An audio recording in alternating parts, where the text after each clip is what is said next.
5 choses que Dieu veut que tu n'oublies pas pendant cette crise. Eh bien oui, il y a des choses que Dieu veut qu'on s'en souvienne. Surtout pendant cette pandémie qui est en train de frapper toute la terre entière. Il m'en a communiqué 5 pour toi. Et la dernière fois, nous avons vu ensemble. On a vu que numéro 1, Dieu existe et il est vivant. Il veut que tu t'en souviennes. Numéro 2, ta destinée est prophétique. Numéro 3, tu es né pour une mission. Numéro 4, tu as le projet de Dieu. Numéro 5, tu devras vivre par la foi. Cependant, quand je l'ai annoncé avec la tonalité prophétique, comme un avertissement, comme quelque chose que Dieu nous communiquait. Mais aujourd'hui, avec la grâce d'enseignant, je vais donc repartir sur le point numéro 1 et permettre à chacun d'entre nous de bien comprendre. Et c'est pourquoi vous allez vous rendre compte que les dispositions de la chair ont changé aujourd'hui. C'est pour permettre justement que nous puissions bien assimiler la pensée que Dieu a pour nous en cette saison. Donc, le premier point était Dieu existe et il est vivant. Bien évidemment, ici, il est question de l'existence de Dieu et de sa capacité contemporaine à pouvoir encore agir. Car beaucoup de personnes n'ont pas de problème en ce qui concerne l'existence de Dieu, mais un sérieux problème en ce qui concerne sa capacité à pouvoir agir encore aujourd'hui. Et pour cela, il est vital qu'on comprenne qui est Dieu. Qui est ce Dieu-là? Premièrement, Dieu est le Créateur. Il est le Créateur. Genèse 1, verset 1. Au commencement, Dieu créa les cieux et la terre.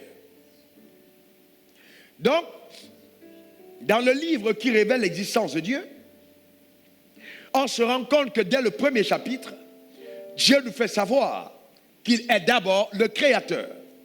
Et qu'au commencement, justement, il est celui qui a orchestré, qui a amené à l'existence tout ce que nos yeux peuvent voir. Et ça, c'est vraiment important. Il est le Créateur. Et c'est aussi important de comprendre ceci, acte 17, versets 28 à 29. Et il dit, car c'est en lui que nous avons la vie, le mouvement et l'être. C'est ce qu'ont dit quelques-uns de vos poètes. De qui nous sommes la race.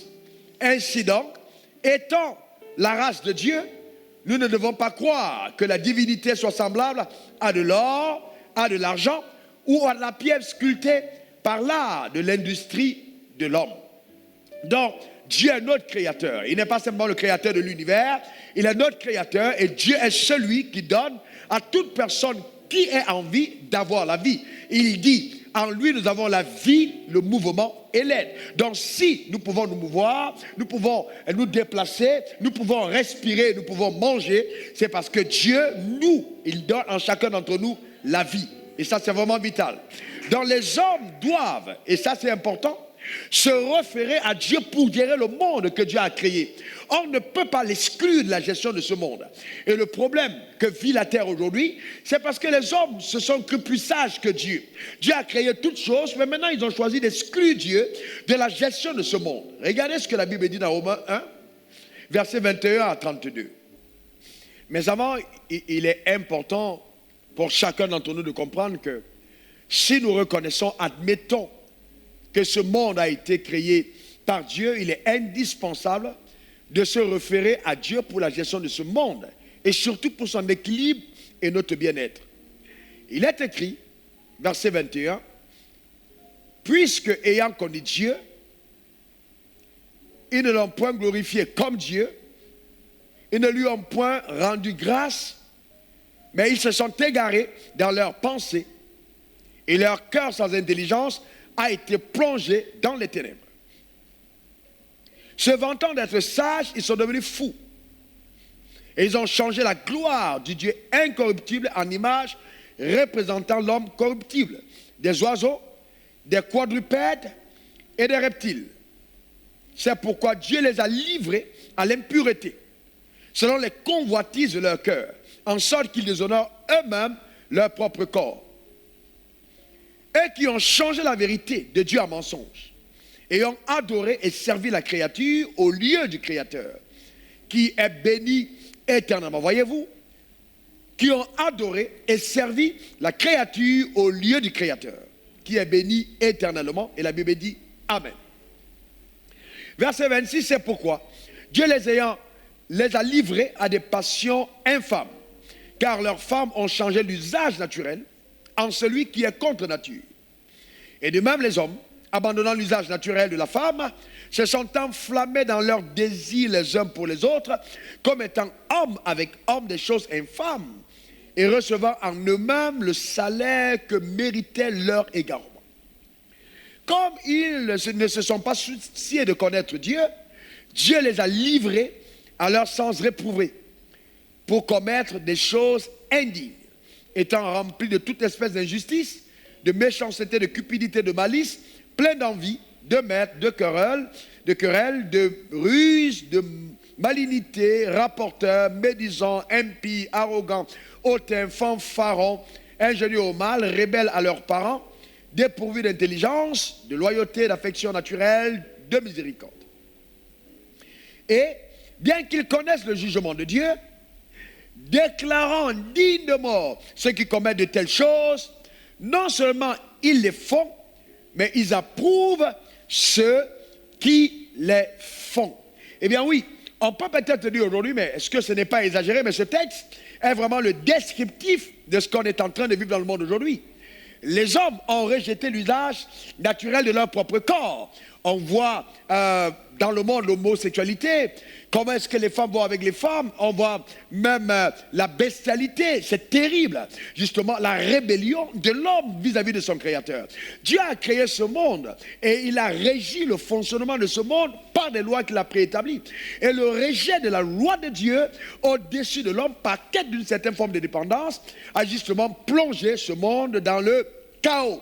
Et vous voyez, beaucoup de personnes continuent même aujourd'hui de faire plus confiance à la capacité humaine qu'à la capacité divine.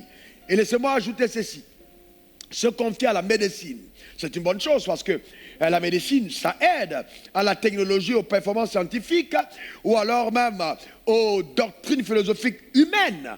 Sans faire référence à Dieu, eh bien, vous finirez toujours par sombrer. C'est très important. C'est vraiment important.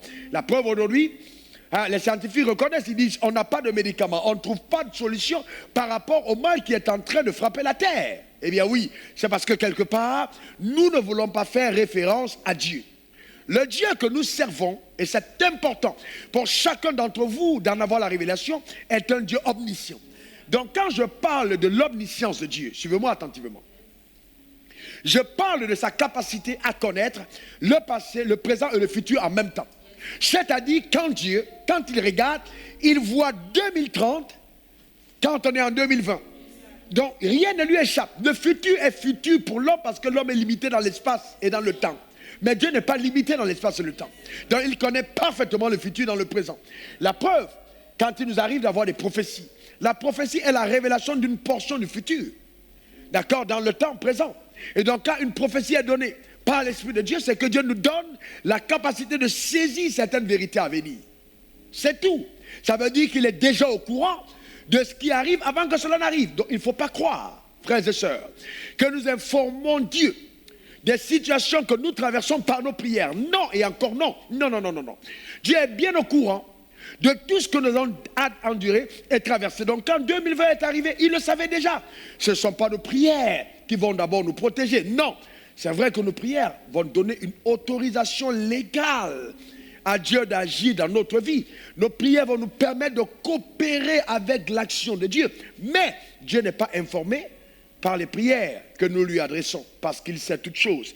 Il est l'alpha et l'oméga, le commencement et la fin. Et ça, c'est très important. Très important.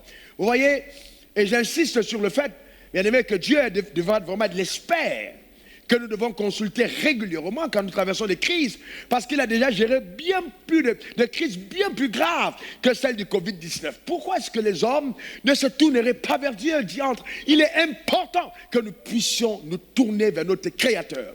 C'est lui qui a conçu ce monde. Et c'est un Dieu capable de faire des choses incroyables. Il n'est donc pas surpris par ce qui arrive. Non, il n'est pas du tout surpris. Il a géré la crise du déluge. Ouais, il a préservé Noé. Il a géré la crise de la sortie d'Israël d'Égypte.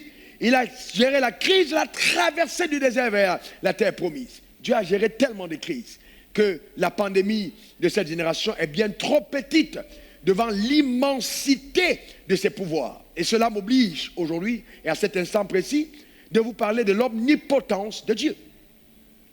Le Dieu que nous adorons est un Dieu omnipotent. C'est-à-dire, c'est un Dieu capable de tout faire. Vous ne pouvez pas marcher avec Dieu ou aller à l'église adorer Dieu et dépouiller Dieu de sa capacité d'intervenir dans votre vie quotidienne. Non. Parce que si Dieu est Dieu, il doit commencer à agir là où l'action humaine est limitée.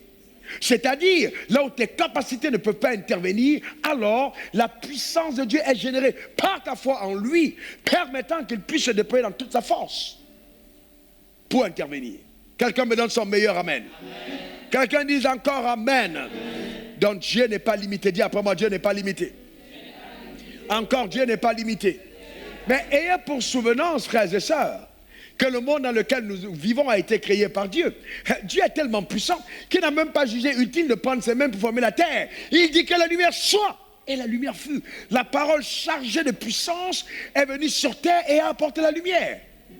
Il dit que la terre produise des plantes.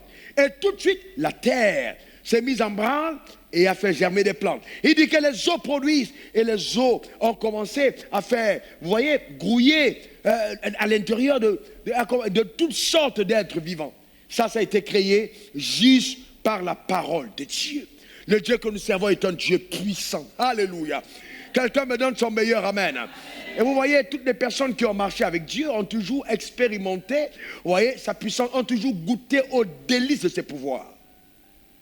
C'est mieux de l'écrire. Vous ne pouvez pas marcher avec Dieu sans goûter aux délices de ses pouvoirs.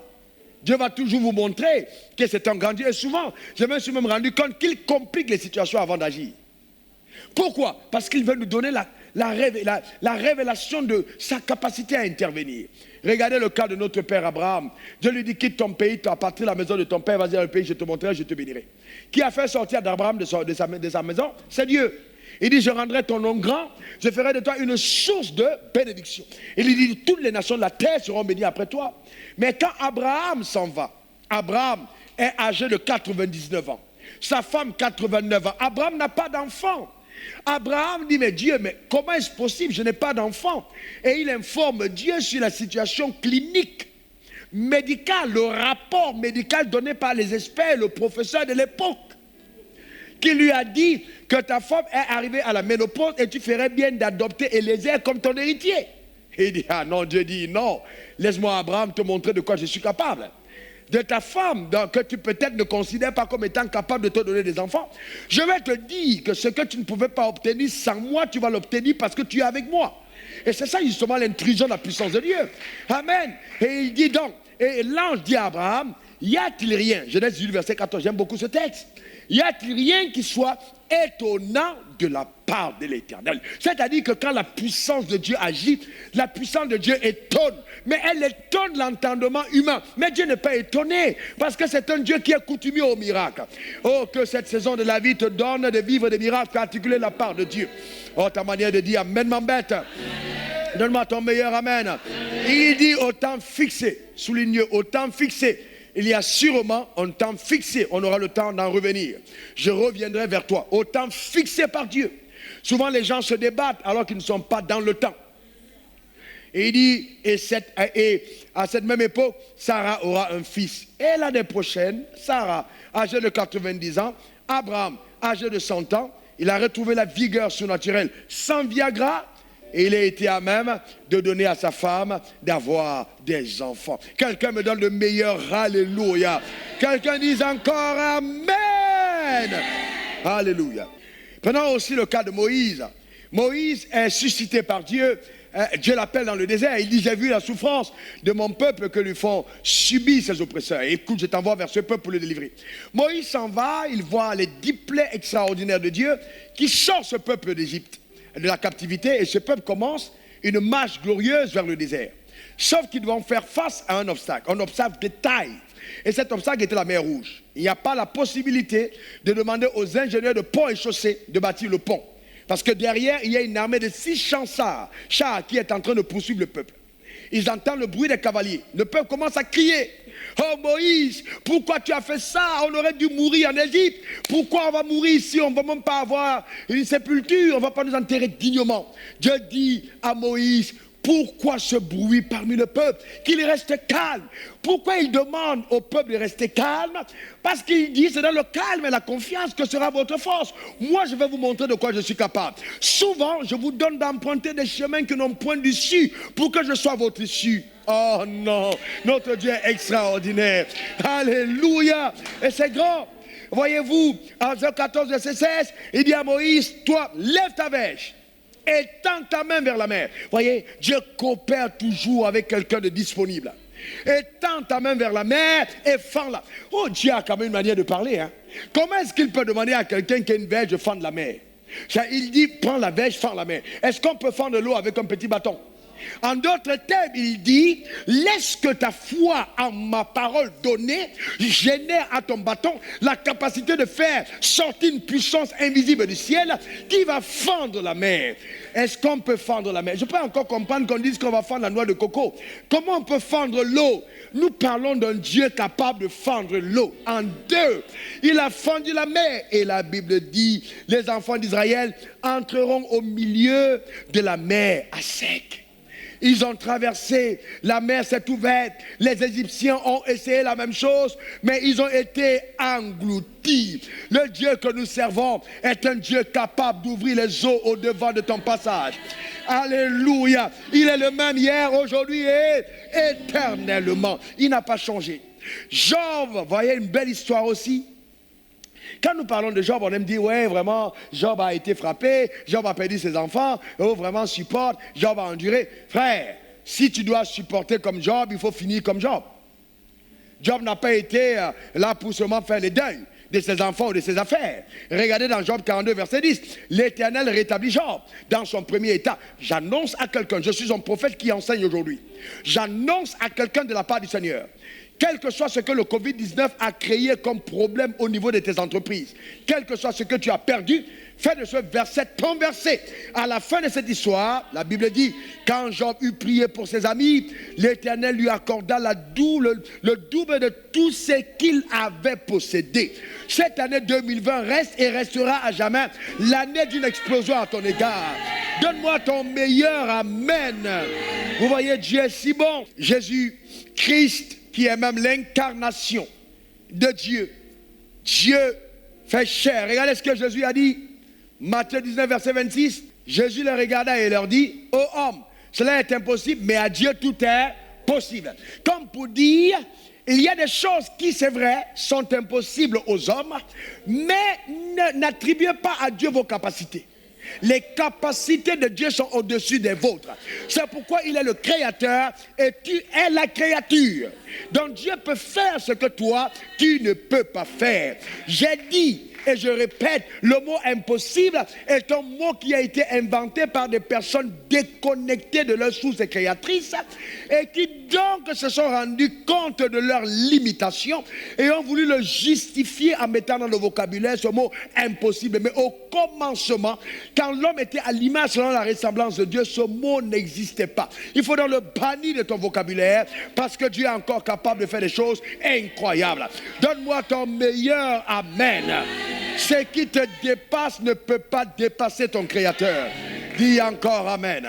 Et donc si Dieu est omniscient et qu'il est omnipotent, il est donc urgent, vital, important, impérieux pour chacun d'entre nous, voyez, de s'attacher à Dieu.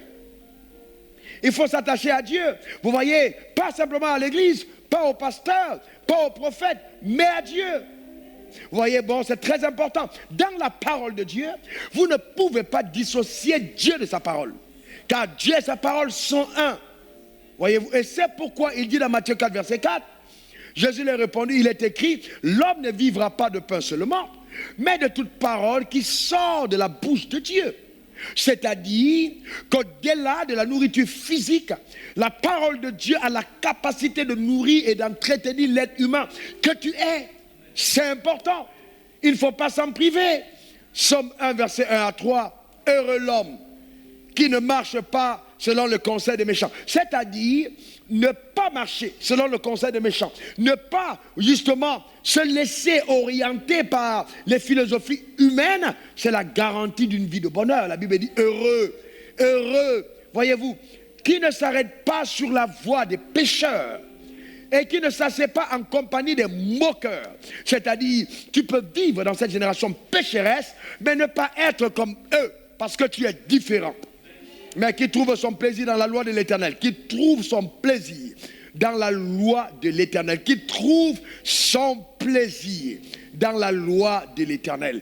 Il y a certains d'entre nous, quand on nous dit c'est une sauce doublée avec du foutou banane qu'on va manger, il faut voir l'excitation dans la chair, le plaisir qu'on a à savoir qu'on mangera une belle sauce, ou alors qu'on va manger un bori avec un agouti fumé. Voyez-vous, et ça, les gens commencent à saliver. Mais Dieu dit, trouve ton plaisir. C'est-à-dire que les moments de communion avec la parole de Dieu doivent être des moments plaisants, des moments savoureux, des moments d'intimité, des moments de révélation, des moments de bénédiction. Et il dit, et qu'il la médite jour et nuit.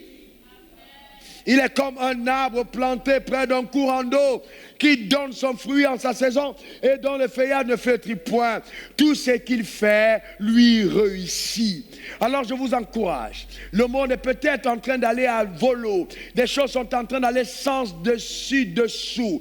Mais restons de cette espèce en voie de disparition des personnes qui continuent d'avoir de la révérence et de la considération pour la parole de Dieu. Méditons-la véritablement et Dieu dit on sera heureux. Donc c'est important. Et c'est important parce qu'il dit que celui qui médite la parole est semblable. Et écoutez-moi bien, c'est fort. Semblable à un arbre planté près d'un courant d'eau. Mais vous savez qu'en saison sèche, il y a des courants d'eau qui tarissent.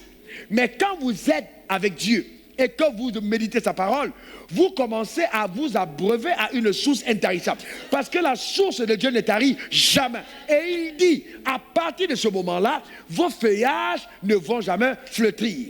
C'est-à-dire qu'il y a Covid-19, qu'il y a H21, qu'il y a n'importe quoi. C'est clair et net, parce que vous êtes planté près du torrent d'eau, le feuillage ne flétrit pas. Comment est-ce qu'on fait pour reconnaître un arbre qui est en bonne santé? Ce n'est pas son feuillage. Il est vert, il est rayonnant, il est resplendissant.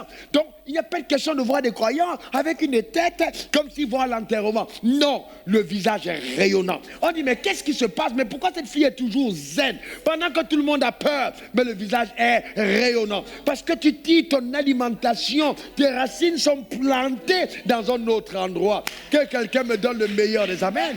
C'est incroyable, extraordinaire. Voyez-vous, c'est vraiment incroyable. Et même quand on parle de feuillage, je parlerai aussi de vos affaires, de vos entreprises. Voyez-vous, il ne va pas flétrir. Non, parce que vous êtes planté près d'un courant d'eau. Il faut comprendre que la faveur de Dieu, justement, accompagne les saints, ceux qui marchent avec lui. Quand on dit 1000 tomberont à ta gauche, les 1000 qui tombent là, ils peuvent tomber économiquement. 10 000 à ta droite. Quand 10 000 qui tombent, ça peut être des entreprises. Mais à cause de ton alliance, ton feuillage sera gardé vert. Oh, je ne sais pas.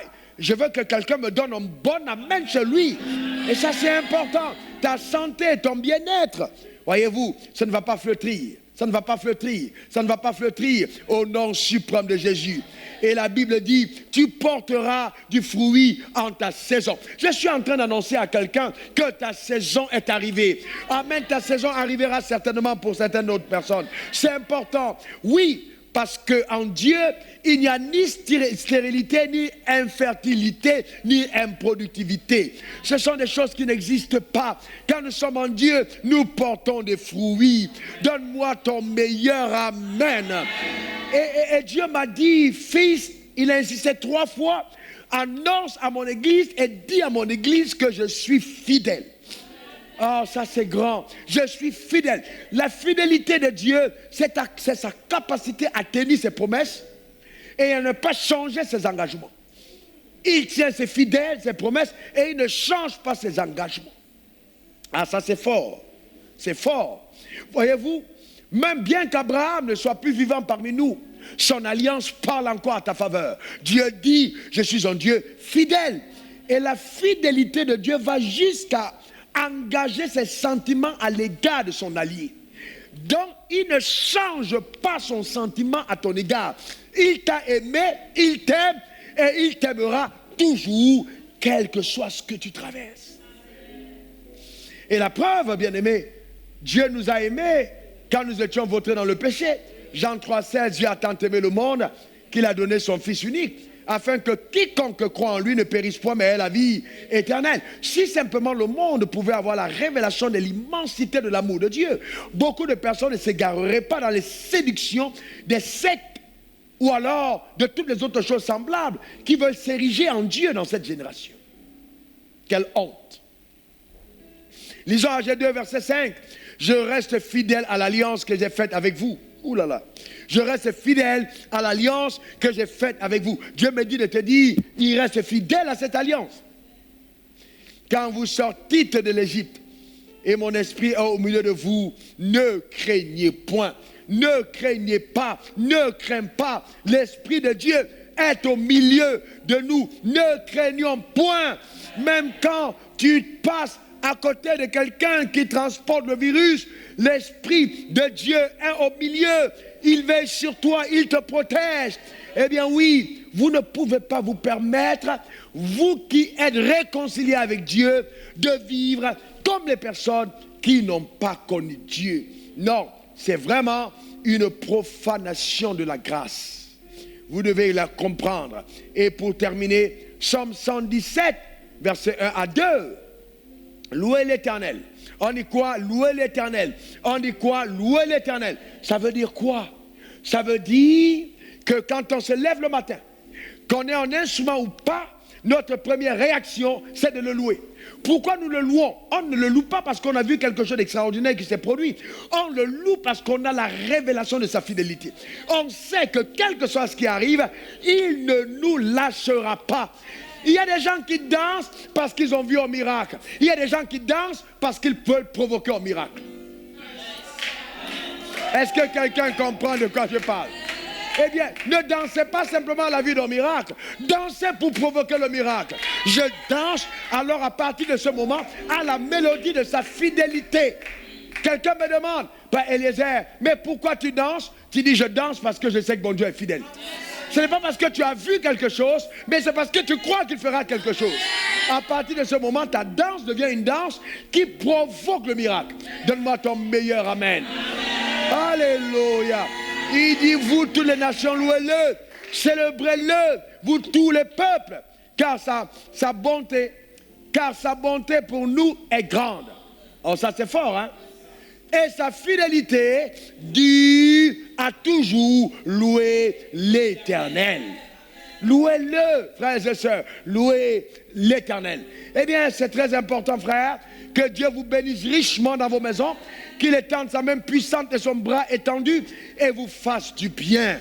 Maintenant, je vais prier pour toutes les personnes qui sont connectées à cet autel, au nom suprême de Jésus. Je vais premièrement prier pour toutes les personnes qui veulent recevoir Jésus dans leur vie comme étant leur Seigneur et leur Sauveur personnel. Vous allez juste mettre la main sur votre cœur et répéter ces paroles après moi. Seigneur Jésus, j'ai entendu ta parole et mon cœur est profondément touché.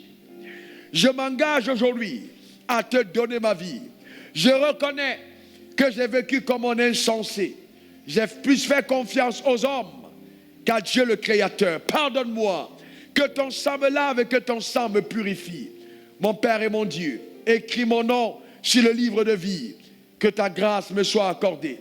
Merci pour le miracle de la nouvelle naissance éternelle dans ma vie en ce jour, au nom suprême de Jésus, et que quelqu'un dise 3 fois Amen, Amen, Amen et Amen. Eh bien, c'est très intéressant. Que Dieu te bénisse abondamment. envoie-nous un message suivant justement les instructions qui paraissent maintenant sur ton écran. Mais je veux prier, Père, dans le nom suprême de Jésus, garde mon frère, garde ma soeur dans les voies du Seigneur. Et s'il y a une seule chose qui peut être un obstacle à la démonstration de ton règne dans sa vie, que cela soit ébranlé au nom suprême de Jésus.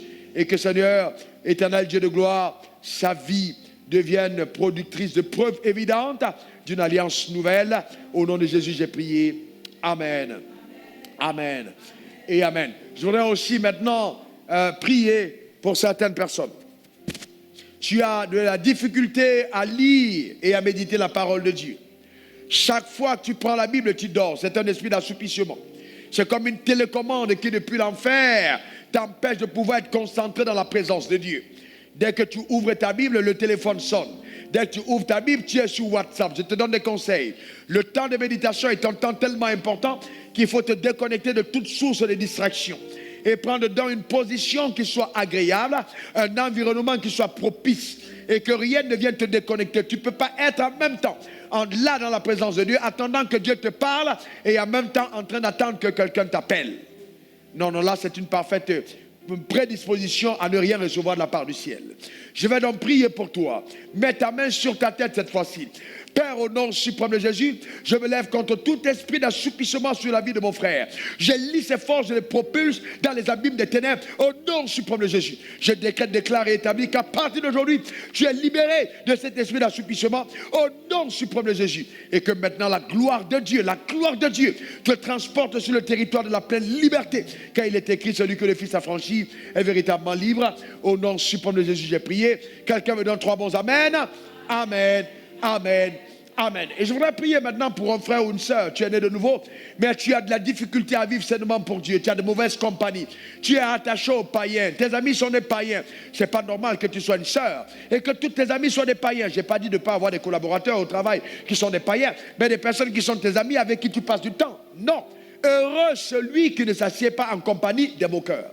Donc c'est très important de développer justement ce style de vie dans le royaume, avoir de saintes amitiés, car la Bible dit une mauvaise compagnie peut corrompre des bons mœurs. Donc c'est important pour toi de ne pas avoir de mauvaise compagnie. Et donc je vais prier pour toi. Tu as peut-être même des difficultés à avoir de bons amis dans le Seigneur. Tu dis, vraiment j'essaie d'avoir des amis dans le Seigneur, mais je ne trouve pas de bons amis. Dieu te connectera à quelqu'un. Dieu te connectera aux personnes dans ta vie, comme il a connecté David à Jonathan. Les connexions surnaturelles, les connexions de destinée qui vont embellir ta vie. Je prie pour toi au nom de Jésus. Père, au nom suprême de Jésus, je viens premièrement déconnecter ce frère et cette sœur d'une vie dans la désobéissance, en ayant de mauvaises connexions, de mauvaises amitiés. Père, au nom suprême de Jésus, aide, Seigneur, ta sœur, ta fille et ton fils à en sortir. Au nom suprême de Jésus, que ces liens soient brisés et que, Seigneur, mon frère et ma sœur connectés à cet autel connaissent, oh Dieu, la joie d'avoir des amitiés en Christ. Père, je prie que tu accordes à ma soeur et à mon frère d'être connectés à de bonnes personnes. C'est vrai que dans le corps de Christ, on a des frères qui sont jaloux, qui sont haineux, des personnes qui sont fausses, mais je prie dans le nom de Jésus que tu lui accordes des personnes, des relations de destinée, des connexions de destinée, au nom suprême de Jésus, afin, ô Dieu, que connecté au Père, à la vérité, ô Éternel, ton frère, mon frère, ma soeur, ta fille, ton fils, puissent être à même de vivre pleinement, Éternel, selon ce que le ciel a réservé. Au nom suprême de Jésus, j'ai prié. Amen. Amen et amen. Je voudrais prier aussi pour les personnes dont les feuillages peuvent avoir commencé à flétrir. Et Dieu dit dans sa parole, le feuillage ne flétrira point. Peut-être que ton corps a été touché. Peut-être que tes émotions ont été touchées. Peut-être que tu es fragilisé de l'intérieur. Peut-être même que tes activités ont été touchées. Mais la Bible dit ton feuillage ne doit pas flétrir. Je vais appeler la restauration de ton feuillage parce que toi, tu as pris l'engagement de revenir dans la méditation de la parole de Dieu. Que Dieu fasse refleurir ton feuillage au nom suprême de Jésus. Et que cette restauration surnaturelle provoque dans ta vie une embellie remarquable selon sa parole et ses promesses. Au nom suprême de Jésus. Qu'il en soit ainsi pour toi maintenant. Qu'il en soit ainsi pour toi à jamais. Au nom suprême de Jésus, béni sois-tu, Seigneur, pour ces œuvres miraculeuses accomplies par ta force. Au nom suprême de Jésus, j'ai prié. Amen, amen et amen. Et je vais encore prier pour toutes les personnes qui disent je ne porte pas de fruits. En Dieu, il n'y a pas de stérilité, il n'y a pas d'improductivité. Une fois qu'on est attaché à Dieu, notre vie devient productive. Notre vie devient productive. J'appelle au nom suprême de Jésus dans ta vie la manifestation de la productivité à tous égards. Que la sagesse de Dieu t'habite et que tout ce que tu fais soit couronné d'un succès remarquable selon la parole de Dieu au nom suprême de Jésus. J'entends le Saint-Esprit dire brise toute alliance avec l'échec, brise toute alliance avec l'échec. En obéissance à la voix du Saint-Esprit, je viens maintenant sur ta vie briser toute alliance avec l'échec au nom suprême de Jésus. Tu es né de nouveau et tu dis j'arrive pas à comprendre pourquoi mes affaires ne prospèrent pas, pourquoi les choses ne marchent pas, pourquoi je stagne. À partir d'aujourd'hui, ce qui te retenait dans l'échec est détruit au nom suprême de Jésus.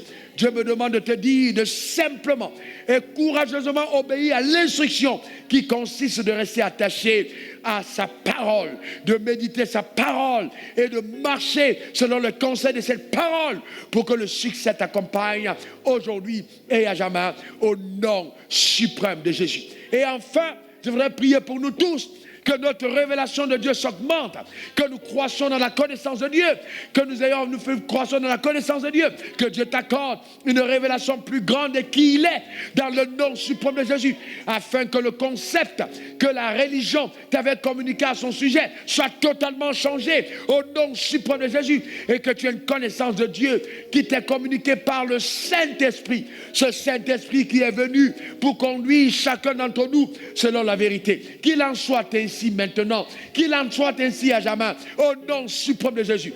Que cette connaissance, pendant ces moments de turbulence, te donne d'avoir les regards fixés sur Jésus, les regards fixés sur Dieu et de ne jamais oublier la révélation de son amour qui t'a accordé la victoire totale quand Jésus a dit tout est accompli. Que tes regards soient sur Dieu qui est l'auteur et le consommateur de ta foi, qui est l'alpha et l'oméga, car chaque fois qu'il commence quelque chose, c'est parce qu'il a l'intention de l'achever, car ce qu'il a commencé naturellement a déjà été achevé surnaturellement. Que cela soit ton partage et ta portion. Demeure béni, demeure comblé, que le sang de Jésus parle encore pour ta victoire totale au nom suprême de Jésus.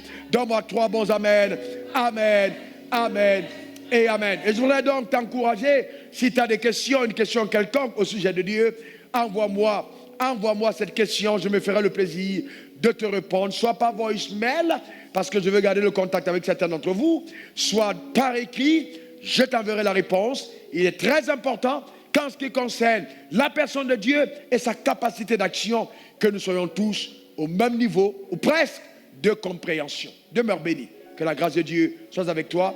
Au revoir, au revoir, au revoir. Jésus est fidèle.